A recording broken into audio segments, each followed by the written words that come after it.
नमस्ते दोस्तों, आप सभी लोगों का फिर से स्वागत है एक नए व्लॉग के अंदर। थंबनेल तो आपने ऑलरेडी देख ही लिया होगा कि आज मैं आपको किसके बारे में बताने वाला हूँ इस व्लॉग में। लेकिन उससे पहले एक बात और मैं कहना चाहता हूँ कि ये देख रहे हो पीछे प्रोजेक्टर स्क्रीन है और नई जगह है। आपको ऐसा लगेगा कि भाई तू कौन से स्टेज के ऊपर खड़ा है। मैं स्टेज के ऊपर नहीं खड़ा हूँ, दरअसल है तो स्टेज ही, लेकिन ये हमारा क्लासरूम है जहाँ पर हम पढ़ाई करते हैं। तो आज मैंने कुछ अलग करने की कोशिश की है एंड आई होप कि आप सभी लोगों को ये जो मेरी अलग अलग जो मैं आपको वैरायटी में देता रहता हूँ आपको शायद पसंद आएगी। आज के इस युग में बहुत सारी भाषाओं का विकास हुआ है। अलग अलग प्रदेश के अधीन अलग अलग भाषाएं बोली जाती है, जैसे कि गुजराती है, मराठी है, तमिल है, कन्नड़ है, बंगाली है, मराठी है, पंजाबी है। देन जम्मू कश्मीर में अलग अलग भाषाएँ हैं, बीच मध्य भारत में अलग अलग भाषाएँ बोली जाती है। कोई एक प्रदेश के हिसाब से, जैसे मैं आपको एक एग्जांपल देता हूँ कि अगर हम गुजरात में रहते हैं तो गुजरात में भी गुजराती भाषा तो कॉमन है ही, लेकिन गुजराती भाषा में भी पेटा भाषाएं आती है, जैसे कि काठियावाड़ी है, सौराष्ट्र की भाषा है, फिर महसाना साइड है, उत्तर गुजरात की भाषा है, कच्छ साइड भाषा है जिसे कच्छी के नाम से भी जाना जाता है। बहुत सारी ऐसी पेटा भाषाएँ हैं जिसके बारे में आज मैं आपको बताने वाला हूँ।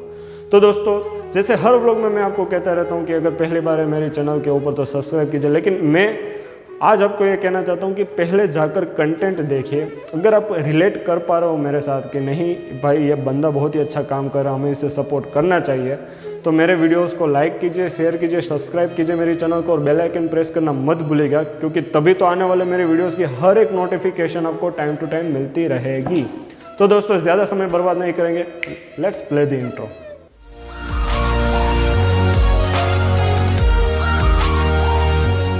तो दोस्तों, सबसे पहले मैं आपको थोड़ी जनरल इन्फॉर्मेशन मैं आपको देना चाहता हूँ। भाषाओं को ज़्यादातर हम भाषाएं कहते हैं, लेकिन पुराने समय में और इंग्लिश लैंग्वेज में अगर हम देखने जाए तो इसे एंशियंट स्क्रिप्ट कहा जाता है। स्क्रिप्ट का मतलब होता है लिपि। तो दोस्तों, ज़्यादातर प्राचीन भाषाओं में हम हिंदी, संस्कृत और जो भी सारी जो पाली भाषा है, हम इनके बारे में ही सिर्फ जानते हैं, क्योंकि इसके अलावा हमने और कोई भाषाओं के बारे में सुना ही नहीं है। ज़्यादातर जो सारे हमारा भारत के प्राचीन ग्रंथ वगैरह है वो संस्कृत में लिखे गए हैं। हमने जितनी भी सारी कहानियाँ पढ़ी है, जैसे कि महाभारत है, रामायण है, फिर भगवान कृष्ण की जो सारी कहानी है, शिव पुराण वगैरह है, सारे चारों वेद है, उपनिषद है, जो भी कुछ हमारे भारत में प्राचीन जितनी भी सारी चीज़ें वो ज़्यादातर हिंदी, संस्कृत, पाली, इन सभी लैंग्वेज में लिखी गई हुई है। लेकिन दोस्तों, इतना मैं आपको ये बताना चाहता हूँ कि संस्कृत भाषा दुनिया की सबसे प्राचीन भाषा में से एक है, ये तो सही है, लेकिन इससे भी पहले बहुत सारी ऐसी भाषाओं का इस्तेमाल हुआ करता था। हम सब जानते हैं कि सम्राट अशोक, जिन्होंने कलिंग के ऊपर राज किया था, कलिंग का युद्ध जो भी पूरे भारत में आज हर कोई बच्चा इस युद्ध के बारे में जानता है। जैसे ही हल्दी घाटी का युद्ध हुआ था, वैसे ही कलिंग के युद्ध के बारे में भी सब जानते हैं। लेकिन सबसे अहम बात दोस्तों ये है कि सम्राट अशोक के वक्त के जो सारे शिलालेख है उसके ऊपर जो लिखा गया हुआ है वो कौन सी भाषा में है ना, वो बहुत ही कम लोग जानते हैं। आज मैं आपको ये बताने वाला हूँ कि उन भाषाओं को क्या कहा जाता है और वो भाषा आखिर तब उस ज़माने में क्यों इस्तेमाल की जाती थी, वो भी इसके बारे में मैं आपको बताने वाला हूँ। दोस्तों, ज़्यादातर जो भाषा है, जैसे हिंदी है, संस्कृत है, तमिल है, कन्नड़ है, मलयालम है, बंगाली है, तो इन सब भाषाओं का जो उद्भव है वो एक बहुत ही प्राचीन लिपि जो है उसके ऊपर से माना जाता है कि ऐसा उद्भव हुआ है।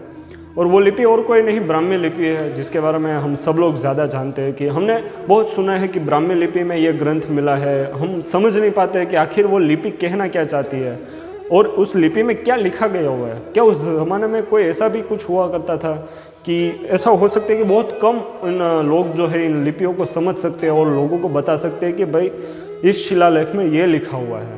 तो और तब के ज़माने में ब्राह्मी लिपि थी, और आज जिसे हम उर्दू कहते हैं ये दरअसल कोई लिपि के ऊपर अधीन नहीं है। ये एक पर्टिकुलर एक सेपरेट ही एक लिपि का प्रकार है, जो कि साउदर्न और अरबिक, जिसे हम अलादीन है, फिर अली बाबा 40 चोर है, जैसे सऊदी अरबिया ज़माने में जो उर्दू मतलब उस लिपि का एक अलग ही पार्ट है। तो वो दोनों अलग अलग लिपि है जो आज भारत में सब मिलकर ऐसे 18 भाषाएं हैं। तो दोस्तों, आइए चलते हैं सबसे पहले लिपि के ऊपर। तो आइए दोस्तों चलते हैं। दोस्तों, सबसे पहले बात करते हैं इंडस लिपि के बारे में। आप यहाँ पर जो तस्वीर अभी देख रहे हो ये इंडस लिपि की तस्वीर है। इंडस लिपि का माना जाता है कि इंडस वैली नाम की एक जगह थी, वहाँ से इसका उद्भव हुआ, ऐसा माना जाता है। माना ये भी जाता है कि ब्राह्मी लिपि जो है ये उससे भी पुरानी है इंडस लिपि, और इसकी जो स्टाइल हर एक भाषा में ऐसा होता है, अलग अलग पद्धतियाँ होती है उसे लिखने की। जैसे हम क्या करते हैं, हम लेफ़्ट टू राइट लिखते हैं उर्दू में, लेकिन उल्टा होता है, वो राइट टू लेफ़्ट लिखते हैं। तो दोस्तों हर एक भाषा की अलग अलग पद्धतियाँ होती है लिखने की। तो इंडस वैली और इंडस स्क्रिप्ट जो ये है, इंडस लिपि, इसे लेफ़्ट टू राइट इस तरीके से लिखा जाता था। और इसका एग्जाम्पल जो है वो है बोस्टन फेडन स्टाइल में इस लिपि को लिखा जाता था। अब वो कैसे स्टाइल है उसके बारे में दोस्तों मैंने बहुत रिसर्च किया, लेकिन मुझे हाल फिलहाल मुझे मिल नहीं पाया है, तो उसके लिए मैं माफ़ी मांगना चाहता हूँ। तो दोस्तों आइए चलते हैं अब आगे एक दूसरे लिपि की ओर। बात करते हैं दूसरी लिपि के बारे में, जिसका नाम है ब्राह्मी लिपि है। यहाँ पर जो आप अभी ये जो तस्वीर देख रहे हो, ये ब्राह्मी लिपि की तस्वीरें है, जिसे मैंने ऑनलाइन मैंने सर्च करके आप सब लोगों के सामने मैंने रखा है।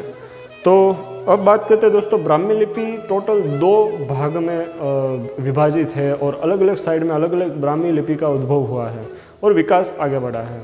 सबसे पहले है नॉर्दर्न साइड। नॉर्दर्न मतलब उत्तरीय भाग जो भारत का हुआ करता था, आज भी है, मतलब हुआ करता नहीं था, आज भी है, लेकिन एक नॉर्दर्न साइड और एक है साउदर्न साइड। मतलब हम ऐसा मान सकते हैं कि उत्तर भारत में जो भी सारी भाषाएं, जैसे पंजाबी है, जम्मू कश्मीर में जो भी सारी भाषाएं बोली जाती है, तिब्बत में जो भाषाएं बोली जाती है, फिर छत्तीसगढ़ आप ले सकते हो, या 7 सिस्टर्स जो है आसाम वगैरह, बंगाली वगैरह जो है आप ले सकते हो, कि वो शायद नॉर्दर्न ब्राह्मी लिपि में उनकी गणना हो सकती है कि उन्हीं से उनका उद्भव हुआ हो। और साउदर्न ब्राह्मी लिपि जो है उसमें हम ये मान सकते हैं कि जो तमिल है, कन्नड़ है, मलयालम है, जो साउथ इंडिया की जो भी सारी भाषा है उसका जो उद्भव है वो साउदर्न ब्राह्मी लिपि से हुआ है, ऐसा हम मान सकते हैं। दूसरी बात यह कि जो नॉर्दर्न यानी कि उत्तरीय भारत में जो ब्राह्मी लिपि है वो एंगुलर समय के साथ होती गई हुई है। अब मैं आपको ये बताना चाहता हूँ कि एंगुलर, आप ये सोचेंगे कि ये आकार कहाँ से, ये आकार नहीं है, बोलने की स्टाइल है।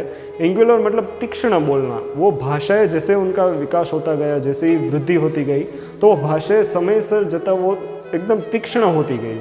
और जो साउदर्न जो ब्राह्मी लिपि से जितनी भी भाषाओं का उद्भव हुआ है वो सर्कुलर यानी कि बोलने में एकदम स्मूथ होती गई। इसलिए जब भी कभी आप साउथ इंडिया आप जाते हो तो वो जैसे कन्नड़ बोलते हैं, तमिल बोलते हैं, तो आपको ऐसा लगेगा कि भले हमें कुछ समझ में नहीं आएगा, लेकिन उनकी भाषाएं हमें ऐसा लगेगा कि ओके एक पर्टिकुलर वर्ड हमें समझ में आता है। 1937 में जोसेफ प्रिंसेप नाम के जो एक इंसान, जो एक व्यक्ति है, वो पहली बार ब्राह्मी लिपि को पढ़ने में कामयाब हुए थे। और इस ब्राह्मी लिपि के एक उत्तम उदाहरण की बात करें तो दोस्तों, इससे जो मैं आपको कहने वाला हूँ, इससे बेहतरीन उदाहरण ब्राह्मी लिपि के लिए कोई हो नहीं सकता, जो पूरी दुनिया में मशहूर है, और वो है सम्राट अशोक के शिलालेख। तो दोस्तों आइए बात करते हैं अब अगली लिपि के बारे में। आइए अब बात करते हैं इस अगली स्क्रिप्ट के बारे में, अगली लिपि के बारे में, जिसका नाम है खारोसी स्क्रिप्ट। मैंने आपको पहले दोस्तों कहा था कि हम ऐसी बहुत सारी भाषाओं के बारे में मैं आपको आज बताने वाला हूँ जिसके नाम भी हमने ज़िंदगी में पहली बार सुने होंगे। ये खारोसी स्क्रिप्ट भी एक ऐसा ही है। इसे हम ब्राह्मी स्क्रिप्ट की बहन भी हम कह सकते हैं कि एज ए सिमिलर हम उसे ले सकते हैं। मैंने आपको पहले भी बताया था कि हर एक भाषा की लिखने की जो पद्धति होती है वो दोस्तों अलग अलग होती है। सेम इसी भाषा में जो खारोसी स्क्रिप्ट है उसमें भी ऐसा ही है। नॉर्मली हम क्या करते हैं, हम लेफ़्ट टू राइट लिखते हैं, लेकिन इस भाषा में उल्टा है, वहाँ पर राइट टू लेफ़्ट लिखा जाता है, एज सेम लाइक उर्दू। अब आप ये सोचेंगे कि खारोशी स्क्रिप्ट मतलब ये कौन सी स्क्रिप्ट है, तो मैं आपको दोस्तों बता दूं कि प्राचीन समय में एक जाति हो चुकी है जिसे गंधारा जाति के नाम से भी जाना जाता है। उनके कल्चर में इस जो लिपि है उसका सबसे ज़्यादा प्रमाण में अधिक उपयोग किया जाता था, इसीलिए इस स्क्रिप्ट का नाम गंधारा स्क्रिप्ट भी हम उसे कह सकते हैं। और बौद्धकालीन समय में ज़्यादातर इसी स्क्रिप्ट का इस्तेमाल हुआ करता था दोस्तों। तो ये हो गई खारोसी स्क्रिप्ट जो कि तीसरे नंबर की लिपि है। तो दोस्तों चलिए आगे चलते हैं, और भी बहुत सारी लिपि है जिसके बारे में आज मैं आपको बहुत ही अच्छे से बारे में आपको बताने वाला हूँ। दोस्तों अब बात करते हैं चौथी भाषा, चौथी लिपि, जिसका नाम है गुप्त स्क्रिप्ट। गुप्त स्क्रिप्ट से आप गुप्त नाम से ही आपको पता चल गया होगा कि गुप्तकालीन जो समय था उसमें इस स्क्रिप्ट का इस्तेमाल किया जाता था। इस स्क्रिप्ट को लेट ब्राह्मी स्क्रिप्ट के नाम से भी जाना जाता है कि ब्राह्मी लिपि है उसका समय जाकर ये लिपि बनी। और गुप्तकालीन समय में इस स्क्रिप्ट का इस्तेमाल पहले किया जाता था, बाद में उसका संस्कृत में पूरा जो कहते हैं ना अनुवादन किया जाता था। इस भाषा ने नागरी, सिद्ध और देवनागरी जैसी भाषाओं को जन्म दिया है। और आज के समय में अगर मैं आपको बताऊं तो अहम भाषा देवनागरी लिपि जिसे हम कहते हैं, और बंगाली जो भाषा है वो इसी भाषा से इसका उद्भव हुआ है, ऐसा हम मान सकते हैं। तो दोस्तों ये थी गुप्तकालीन भाषा। चौथे नंबर दोस्तों अब मैं आपको बात करने जा रहा हूँ शरद लिपि के बारे में। शरद लिपि जो है वो गुप्तकालीन जो भाषा गुप्त स्क्रिप्ट है उसका पश्चिमी भाग है, और ये बहुत ही आज के ज़माने में इसका बहुत ही रेयर इस्तेमाल होता है। लेकिन इसके ऊपर मैं आपको ये कह सकता हूँ कि काश्मीरी और गुरुमुखी भाषा इसी के ऊपर से इसका इन दोनों का उद्भव हुआ है। गुरुमुखी भाषा से आपको शायद थोड़ा अंदाज़ा आ गया होगा कि इसका जो इस्तेमाल वो हाल ही में पंजाबी लिखने के लिए हो रहा है। तो जैसे मैंने आपको बताया था कि एक के बाद एक भाषाओं का विकास होता गया, और यहाँ पर सारी की सारी जो भाषाएं हैं वो इंटरलिंक्ड है। उसका मतलब है वो एक दूसरे के साथ कनेक्टेड है। एक दोस्तों अब बात करते हैं अगली भाषा की ओर, जिसका नाम है नागरी लिपि। नागरी लिपि से आपको क्या लगता है कि क्या ये देवों की भाषा होगी? गुप्त भाषा की ये पूर्वीय भाग है। जो शरद लिपि जो थी वो थी पश्चिमी भाग था, और जो ये जो लिपि है नागरी वो गुप्तकालीन जो भाषा है उसका पूर्वीय भाग है। अगर हम यह बात कहें कि नागरी लिपि जो है वो बाद में जाकर देवनागरी लिपि में कन्वर्ट हुई, और आज उसका इस्तेमाल आई थिंक देवनागरी, बंगाली और तिब्बतन भाषा आज जो बोल रहे हैं उनका जो उद्भव है वो इसी भाषा के ऊपर से हुआ है, ऐसा माना जाता है दोस्तों। और इसका इस्तेमाल संस्कृत लिखने में भी और प्रकृत लिखने में। प्रकृत एक प्रकार है, प्रकार की पुस्तक होती है जिसमें यानी कि हम कह सकते हैं कि नेचुरल थिंग्स के बारे में लिखा जाता है, तो वो सामान्य तौर पर इसी भाषा में लिखा जाता था दोस्तों। तो चलिए दोस्तों अब आगे बात करते हैं और अगली भाषा के बारे में मैं आपको बताता हूँ। अगली जो भाषा है उसके बारे में मुझे पता है शायद आप सभी लोगों को बेसब्री से इंतज़ार होगा शायद तो वो है देवनागरी लिपि, जिसे देवों की भाषा भी कहा जाता है। हाँ, संस्कृत को भी देवों की भाषा कहा ही जाता है, लेकिन उसे संस्कृत को सबसे ज़्यादा धर्म ग्रंथों की भाषा ज़्यादा कही जाती है, लेकिन देवनागरी लिपि जो है उन्हें देवों की भाषा कहा जाता है। देवनागरी लिपि उसका मतलब है देव, देव का मतलब है गॉड, भगवान यानी कि, और नगरी का मतलब है सिटी, कोई भी शहर है। अब हाल ही में ये जो भाषा है देवनागरी लिपि, उसमें जैसे हम कह सकते हैं हिंदी है, मराठी है, नेपाली है, उसी तरह से संथाली, कोंकणी, बहुत सारी ऐसी भाषा है जिसका उद्भव देवनागरी लिपि से हुआ है, ऐसा माना जाता है दोस्तों। और आज हम सब, जैसे अभी मैं हिंदी में बात करूँ तो आपको समझ में आएगा, लेकिन अगर आप मुझसे मराठी में बात करोगे या कोई भी अलग अलग लैंग्वेज में अगर कोई भी इंसान बात करता है तो ऐसा हम समझने में थोड़ी दिक्कत होती है। लेकिन आप सोचें कि एक ही भाषा के ऊपर से अलग अलग भाषाओं का उद्धार होना, वो इस तरीके से भाषा बनना कि अगर वो दोनों अलग अलग भाषाओं से अगर कोई लोग एक दूसरे के साथ अगर बात करें तो उन्हें समझने में भी काफ़ी दिक्कत आती है दोस्तों। लेकिन देवनागरी जो लिपि है वो पूरी दुनिया की एकमात्र ऐसी भाषा है जिसके ऊपर सबसे ज़्यादा भाषाओं को अवतरण करने का ऐसा माना जाता है कि दुनिया की सबसे ज़्यादा जो भाषा है वो इसी हमारे भारत में खास करके इसी लिपि के ऊपर अनुमान ऐसा किया जाता है कि अवतरण इसका हुआ है। तो दोस्तों अब बात करते हैं अगली लिपि के बारे में। तो दोस्तों अब बात करते हैं अगली भाषा के बारे में जिसका नाम है कलिंग लिपि। कलिंग के नाम से तो आप जान ही गए होंगे कि ये जो समय है, जो ये वक्त है, वो सम्राट अशोक के वक्त का होगा। कलिंग प्राचीन ओडिशा का नाम है, आज जिसे हम ओडिशा नाम से जानते हैं, वो प्राचीन समय में कलिंग के नाम से जाना जाता था। इसका इस्तेमाल ओडिया भाषा को लिखने के लिए किया जाता था। सामान्य तौर पर इसी भाषा का इस्तेमाल किया जाता था। ब्राह्मी लिपि से इस भाषा को काफ़ी करीब माना गया है कि दोनों का उद्भव एक ही रास्ते पर हुआ और दोनों नज़दीकी भाषाएँ हैं, ऐसा माना जाता है दोस्तों। ओडिया भाषा जो है वो ऐसा माना जाता है कि बंगाली से उद्भवित है ओडिया भाषा। तो दोस्तों ये हो गए कलिंग लिपि के बारे में थोड़ा बहुत नॉलेज है दोस्तों। और नौवीं जो भाषा है, नौवीं जो लिपि है उसका नाम है ग्रंथ लिपि। ग्रंथ लिपि सामान्य तौर पर अगर मैं आपको बताऊँ तो ज़्यादातर जो हमारे भारत में जो भी सारे ग्रंथ लिखे गए हैं वो इसी लिपि के अधीन है दोस्तों। तो इस लिपि में क्या है, इसका जो उद्भव है वो ब्राह्मी लिपि से ही हुआ। मैंने आपको पहले भी जब मैंने ब्राह्मी लिपि के बारे में आपको बताया था तो मैंने ऑलरेडी आपको कहा था कि इस लिपि के ऊपर से बहुत सारी भाषाओं का अवतरण हुआ है, तो it is one of them. तो अब बात करते हैं कि इसकी जो ब्रांचेज है, मतलब आगे जाकर ये जो ग्रंथ भाषा है वो किन भाषाओं में तब्दील हुई। तो भारत की दो सबसे फेमस भाषाओं में से एक, जिसे मलयालम और तमिल, इन दोनों का उद्भव ग्रंथ लिपि से माना गया है कि हुआ है। प्राचीन काल में यह सिन्हाला भाषा के नाम से जानी जाती है। अब आपको ये भाषा सुनकर आपको ऐसा लगेगा कि सिन्हाला भाषा मतलब क्या है। सिन्हाला भाषा और कोई नहीं है, श्रीलंका देश में जो भाषा का प्रयोग किया जाता है बोलने के लिए आज भी, उसका नाम सिन्हाला भाषा है दोस्तों। तो दोस्तों अब मैं आपको एक और बात आपको बताना चाहता हूँ कि पल्लवा एक सेपरेट एक भाषा है जो कि ग्रंथ जो लिपि है उसके ही अंदर से उनका अवतरण हुआ है। ऐसा माना जाता है कि वो एक अलग प्रकार है और भारतीय व्यापारियों के द्वारा इस भाषा को बाहर लिया गया था। बाहर लिया जाए मतलब कोई भी अगर भारत का व्यापारी था भूतकाल में, अगर वो बाहर व्यापार के लिए वो जाता था तो वो इसी भाषा का इस्तेमाल वो करता था उन लोगों के साथ बातचीत करने के लिए। मतलब कह सकते हैं कि वो उस ज़माने की आई थिंक इंग्लिश भाषा हो सकती थी, जिसे इंटरनेशनल लैंग्वेज कह सकते हैं। कोई भी भाषा में जाओ इंग्लिश, आप अगर आपको इंग्लिश आती है तो आप उन लोगों के साथ बहुत ही आराम से कन्वर्सेशन आप कर सकते हो। तो पल्लवा भाषा को हम इसी तरीके से हम मान सकते हैं। इंडोनेशिया ज़्यादातर लोग जाते थे हमारे देश से, और अरेबिक एशिया है, सऊदी अरेबिया है, वहाँ की भाषाओं में। इंडोनेशिया में जब भी ये भाषा का इस्तेमाल होता था तो वक्त जाते जो भी सारी ईस्ट में जो भी सारे देश है वगैरह, वहाँ पर जो भी सारी भाषाएं हैं, ऐसा माना जाता है उसका उन सभी भाषाओं का जो उद्भव है वो इसी भाषा के ऊपर से आधारित है। तमिलनाडु में इस भाषा का जो उपयोग है वो संस्कृत में ग्रंथ लिखने के लिए हुआ करता था। तो दोस्तों ये छोटा सा एक टॉपिक था जो कि ग्रंथ लिपि से जुड़ा हुआ था, तो मैंने सोचा आपको बता दूं। तो चलिए दोस्तों चलते हैं अगली भाषा की ओर। आपको बात कर रहा हूँ वट्टेलुटु लिपि के बारे में। आप ये सोचेंगे वट्टेलुटु लिपि ऐसी तो कौन सी भाषा है, लेकिन नाम से कुछ लोगों को ऐसा अंदाज़ा आ चुका होगा कि जो वट्टेलुटु भाषा यानी कि साउथ इंडिया के साथ कुछ ना कुछ संबंध होना चाहिए इस भाषा का। तो दोस्तों ये अगर आपने सोचा है तो आप बिल्कुल सही है दोस्तों।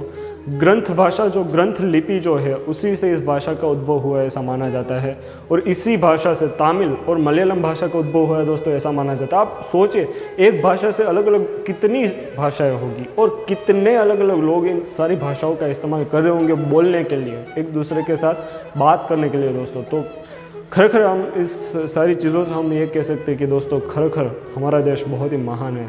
इसीलिए हम बहुत ही गर्व के साथ कह सकते हैं कि मेरा भारत महान था, मेरा भारत महान आज भी है और मेरा भारत भविष्य में भी हमेशा महान रहेगा। दोस्तों इसी सूत्र के साथ चलिए चलते हैं एक अगली लिपि की ओर। दोस्तों अगली जो भाषा है उसके बारे में मैं आपको बताने वाला हूँ वो है कदम्ब भाषा। कदम्ब एक वृक्ष का नाम भी है, मतलब हमारे गुजरात में एक भजन भी है, एक कह सकते हो कि एक अच्छा सा गाना है कि हे कान चढ़िया कदम बने जाड़ हेठा उतरो ने, मतलब ये एक गाना है।